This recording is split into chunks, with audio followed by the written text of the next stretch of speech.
Are you tired of all the voices who say, focus on the bottom line numbers? Say whatever you have to, just close the sale. Just get the credit card. It doesn't matter what you deliver. You will never build a successful business until you grow a pair and stop caring so much.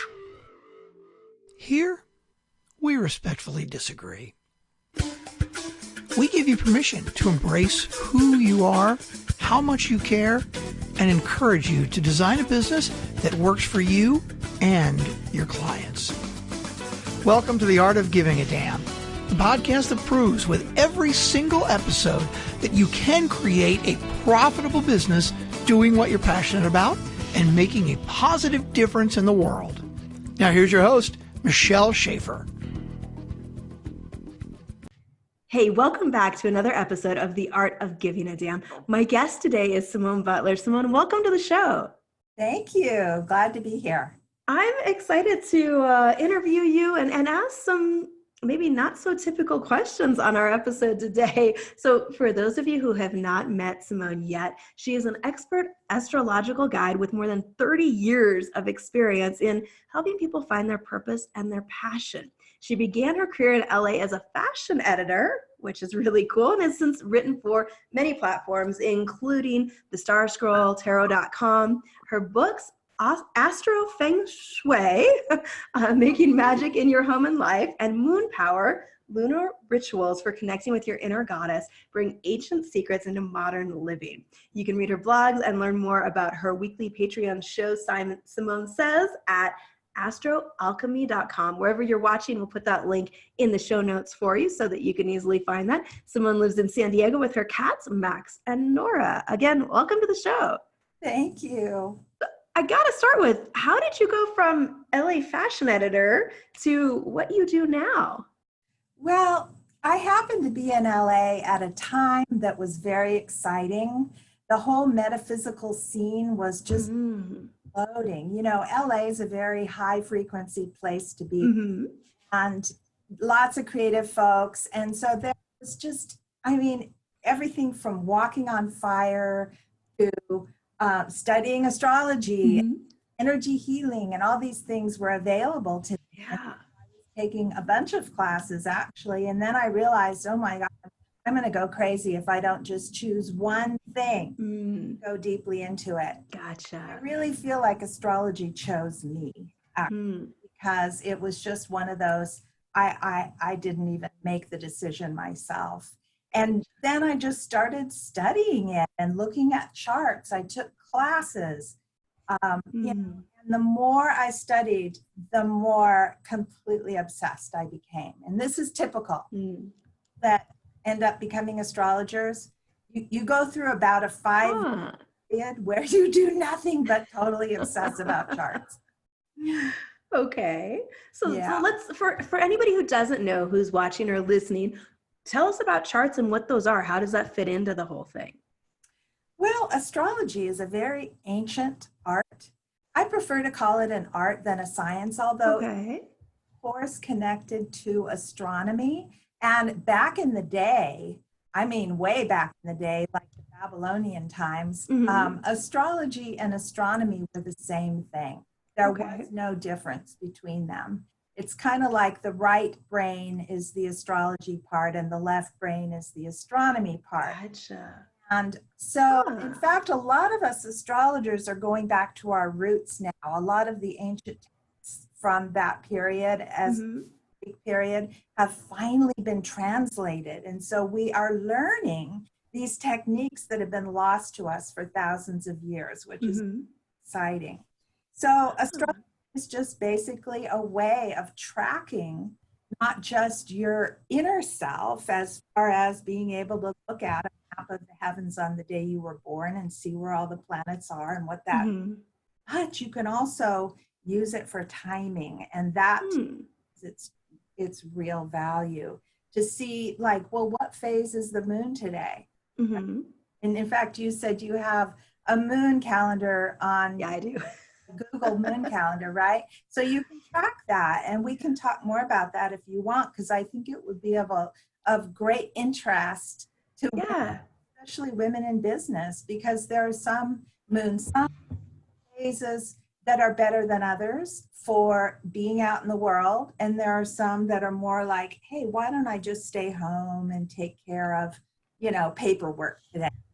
Right. And, I think sometimes we assume that the ebbs and flows in our energy there's something wrong with me that I don't feel like being out in the world right now. But sometimes there's more to it, and there's other things affecting us that are helpful to know. So yeah, I would love to know when you say moon cycles, most of us know full moon, new moon. That's about the extent of it. So, as if you were explaining this to third graders, where would you start?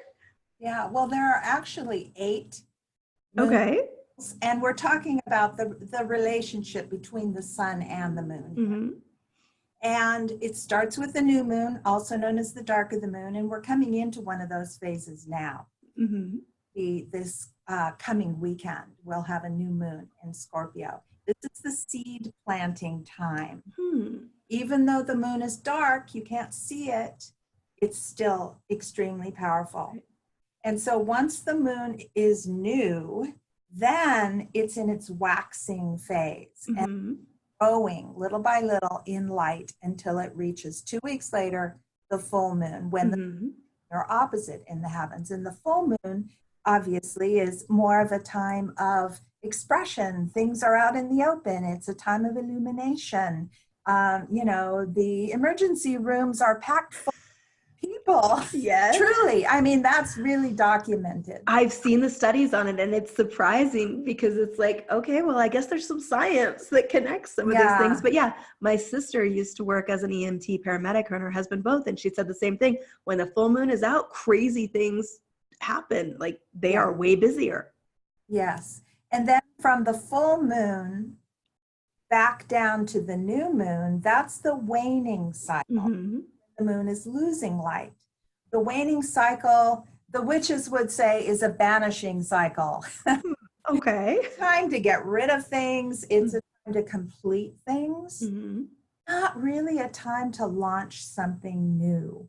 If you want to be successful in your and you have something new to launch or new clients to contact or something like that, try to schedule it between the new moon and the full moon, and you'll be far more successful. Then you can follow up with people and continue with things during the moon.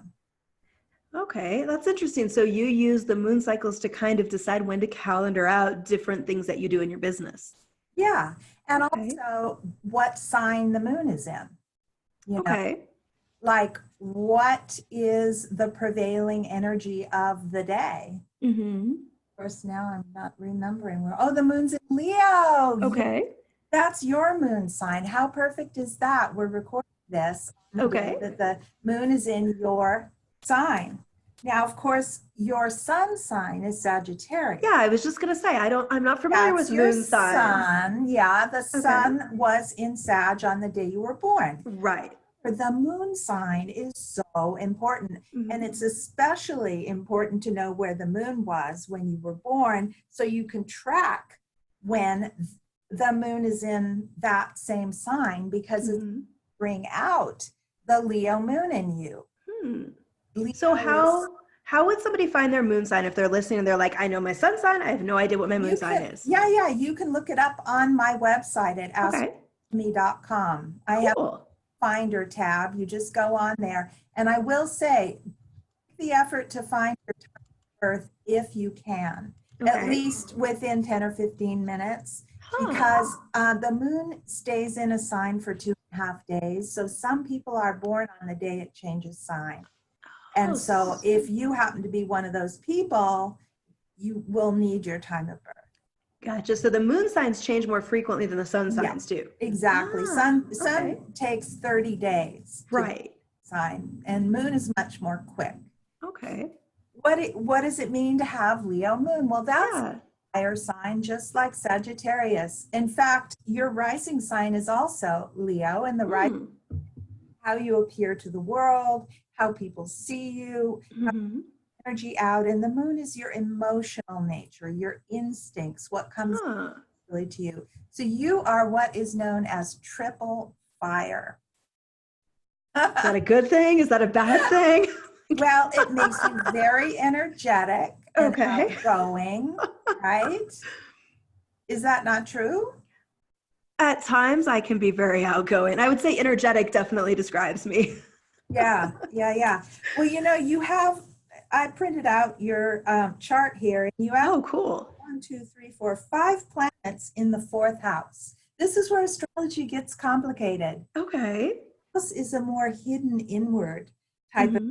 So you're also a person that really needs your introspective time. That is definitely true. And your home is extremely important to you. And I hope that you have a home that is very, very cozy and conducive and supportive for you. Because if you didn't, and you were out in the world doing your fiery thing for too long, you would have a problem. You really need that cozy home. That's interesting because I've actually done that. I went kind of digital nomad for a couple of years, and it was very unsettling.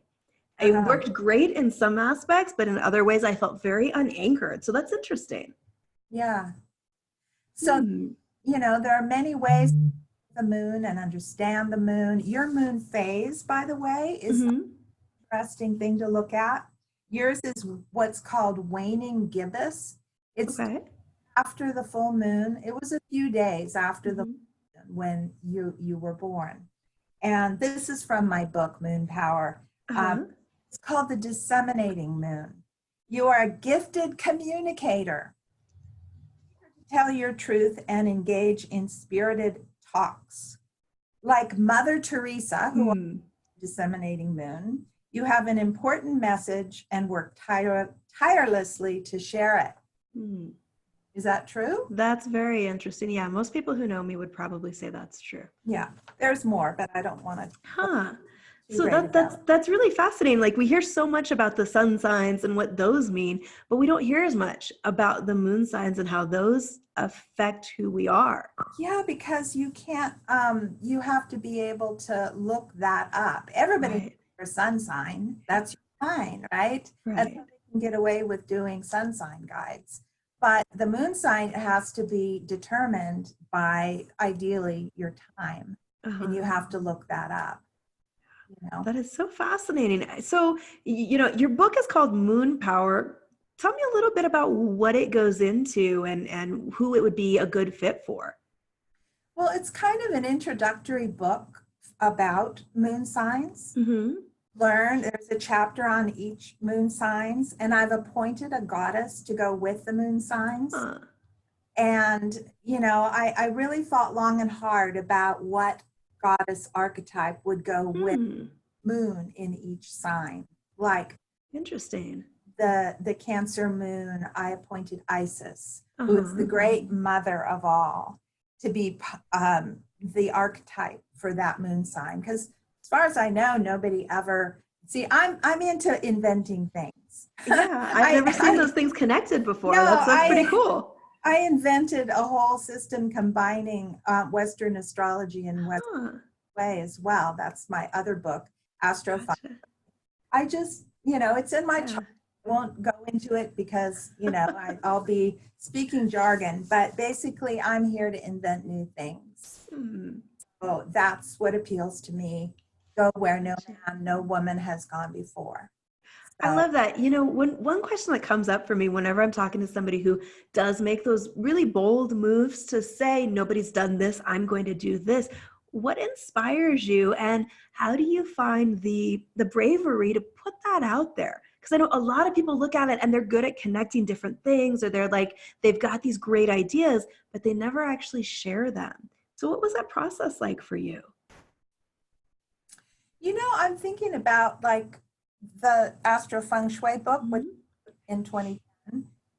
It was a girlfriend of mine who I've known for many years who really built up my confidence about that. Because I developed the system in my head and I told her about it, and she was so bowled over by it. She said, "Oh, you have to write a book about this." So it was based on her confidence in me, I guess, that gave me the confidence. And then I undertook a research project. I got 30 people to test out doing rituals in at particular new moons and then report back to me about what happened, what results they got. And then I had a whole body of, you know, knowledge to pull from and anecdotes to fill the book with. I love that. That's a great approach, because both the idea of having somebody there that is kind of your cheerleader, that wants you to get it out there, and that you took the time to test it and prove the ideas. Yeah. I think a lot of people get stuck at that piece of how do I prove this outside of my own head? So that's a great way to kind of set that up and be able to have the case studies that show, okay, here's how these things influence. Yeah. It's awesome. And then in the other book, Moon Power, which I wrote in 2016, that book was solicited. I was contacted by a publisher back east. Oh, okay. Moon. And so they pretty much gave me carte blanche to do whatever I wanted in the book. And so I didn't have anybody in particular support the case, but just the fact that a publisher feels you're, you know, astute enough to write a book like that alone, I guess, gave me the confidence to kind of be inventive and come up with my own moon sign theories. That is so cool. And yeah, that is a huge vote of confidence when you have somebody like that reach out and say, hey, we want your ideas on this. We want to publish them. Yeah. That's awesome. All right. So what's next for you as far as these pieces go? Oh gosh. I don't know, being on podcasts. That's great. Telling more people about it. Gotcha. Yeah, because, you know, I mean, I have a blog. I blog once a month. In fact, everybody's welcome to get on my list. And in fact, if you tell me that you heard about me on Michelle's show, I will send you for free my ebook called Enchantment, which is a really fun thing. Awesome. Do with dressing in the colors and the gems and the you know, doing different things that pertain to the day, like today's a Monday that we're speaking pearls and black and white, which are the colors of the day, and aligning with the moon, which happens to rule Monday, Moon Day, right? So this is an ancient system back way back from the Sumerians that hardly anybody knows about, and it's fun.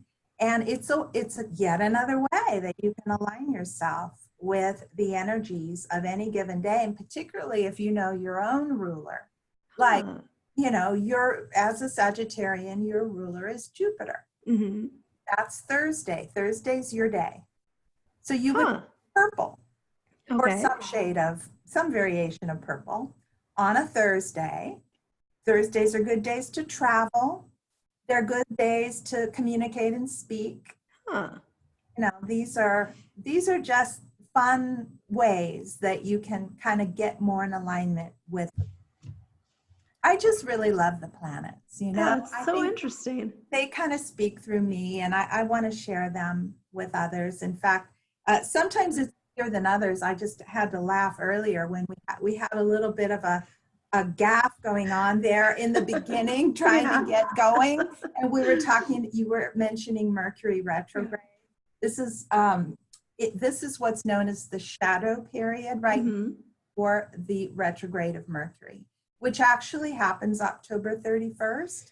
It happens Halloween. And it's happening in Scorpio, which is like this very deep, intense sign, right? And so that's why that even a 10-day period prior to the communication planet Mercury going retrograde, you can still start to experience miscommunications. Oh, I thought I filled that thing out. Oh no, I didn't get it. You know? Right. So here's a question that always comes up for me when I look at some of the things like this. Like I have before had the urge to like lock myself in a padded room when Mercury went retrograde in Sagittarius one year, because it felt like, and it might have been in my head, I don't know, it felt like everything was going a little bonkers. Well, that was But in you your can't, sign. right? Well, it was in your sign. Yeah, it was crazy. But you can't just take a break from life and lock yourself away. Right. So how do you deal with those things where you look at a chart and you say, okay, chances are things could get a little crazy here. You can't move the planet. So how do you Right. deal with, maybe Thursday is best, but I'm scheduled to do this on a Monday? Like, what do you do with that? I think it's possible to transcend the energy to some degree. I mean, you might still have some difficulties, but if you know it's coming and you're prepared for it, and you're like, okay, I'm going to just give myself a little extra time here. Gotcha. Double check and triple check that I have the right, information, or that I did fill out that form, or whatever it is. You see, that's how you work with the energy. So a lot of it's just about awareness. Exactly. Okay. So, and some things will affect you more than others. Some people are ruled by Mercury, either you have Gemini rising or Virgo rising or Virgo sun or Gemini sun. These are the signs ruled by Mercury. So you may find that the retrogrades affect you more. Or maybe you're born at a time when Mercury was retrograde and they don't affect you at all. So that's interesting. It's all very individual. That's so fascinating. So for somebody who might be maybe new to the world of not necessarily astrology, but maybe the moon side of it, or going deeper with it, where do you recommend somebody start? Start learning about astrology? Yeah. If they want to start learning to maybe apply some of this. Well, read my blogs. Go on my Instagram, which is Moon Power. Every single day I post something about what the prevailing energy of the day is. And I always have an image that speaks to whatever it is. And a lot of people say that's like my favorite thing of theirs that I do, even more than my blogs and various, I have a Patreon show once a week people subscribe to, and they can find out in pretty understandable terms what's going on for the week. A sun sign forecast to see where it's hitting your chart. And a lot of astrologers do. It isn't just me. I mean, right now, astrology is having quite the renaissance. Yeah, I've noticed that. I know a lot of people who are either starting to learn about it or starting to apply it in different ways. And it's fascinating. Yeah. The one thing about that concerns those of us that have been in the field for a long time, though, is there are people now, younger people, jumping on the bandwagon without any real training. They haven't themselves in the fundamentals, and yet they're passing themselves off as astrologers. So do be careful who you go to and who you believe. That goes for any field that you want to get an expert opinion on. Do your research. Make sure the person is actually an expert in the field that you're looking to learn from. That's an important reminder for everybody. And, I think the place to start is by having your chart done. If you've never had your chart read, and, that's where you're going to catch fire with this. Because to me, what astrology really does is it validates, it confirms what you've kind of always known about yourself. Gotcha. And it clarifies some areas you were confused about. But more than anything, it gives you that permission and that confirmation that, yes, this thing I've always wanted to do is really something that I ought to be doing. Or maybe, it's not the way you thought of doing it is the best way. Or maybe the timing is, you should wait till next year to do it instead of this. There's just so many variables. I can only imagine. That's so fascinating. I know birth charts like that are something that you offer, right? Oh, yeah. So people can find out more about that at your website. Okay, yes. Cool. And again, we'll make sure there's a link, guys, wherever you are watching or listening, that you can go check that out. One question that I try to ask everybody is, what's your favorite thing about the work that you do with clients? Well, I guess it's that people are always so happy Mm. at the end of the reading. I mean, I don't want to say always, because I suppose occasionally I do get someone who maybe didn't hear what they were hoping to hear. Mm-hmm. Not that I'm going to deliver bad news, but you know, for the most part, because of that confirmation that they've gotten, Mm-hmm. just like they feel so inspired, they feel so happy that they are either on course after all, or that they see the way clear to getting where they want to go. Love that. And I I can love see that. why you'd enjoy that. Yeah. Yeah, it makes me feel so fulfilled to be able to do that for people. I love that. Yeah. That's awesome. You know, I think confidence and clarity is one of those things that, regardless of where you find it, you have to find it somewhere, because without that, you're never going to actually move forward with what you're here to do. Yeah. Love And by that. the way, one of the things people ask me all the time is, what is purpose? Hmm. I want to say to people right now, if that's a stumbling block for you, get over it. Because I don't think there's any such thing as a grand purpose.